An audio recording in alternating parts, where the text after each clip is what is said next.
So, paano ko ba ito mga sis niluto yung minced pork na may dates at saka yung ating gulay na may garlic. So, sundan nyo ang video na ito para marami kayong natutunan kahit sa simpleng menu na i-share ko sa inyo. So, ingat po tayo mga kapwa OFW. Tara sa ating munting kusina. Alam ko sa mga kapwa nating OFW na nahirapan magluto ng mga pagkain sa kanilang amo at sa pagbabudget. So, ito na nga mga sis. So, tuturuan ko kayo kung paano magluto ng minced pork na abot kaya at Chinese recipe. So, halika na kayo sa aking munting kusina. Meron ako ditong goji, meron akong red dates, meron akong minced pork, meron akong lily leaves, ayan.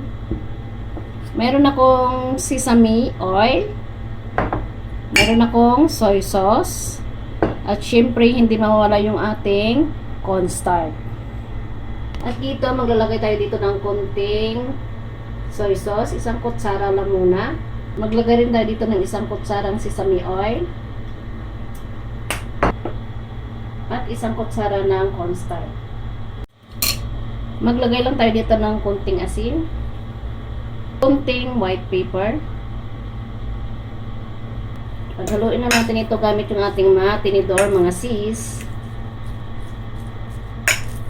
Tapos, ilalagay natin yung ating goji. Ilalagay natin yung dates. Nagdagdag ako ulit ng isang kutsarang soy sauce mga sis. Kayo na mag-adjust kung paano nyo ito palalasahin. Haluin na ulit. Maglalagay kayo dito ng konting tubig.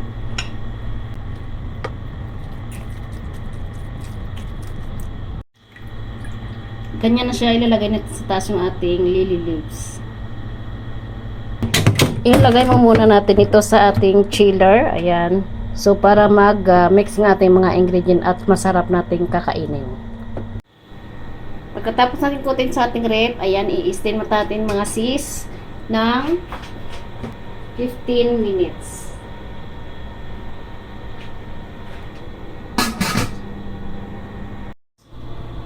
At ito na, tapos na yung ating minced pork. Maglagay lang tayo dito ng spring onion para pang-garnish natin para maganda tingnan.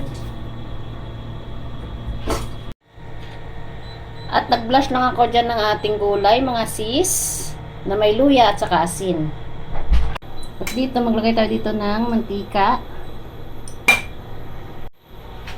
Isahin lang natin yung ating bawang.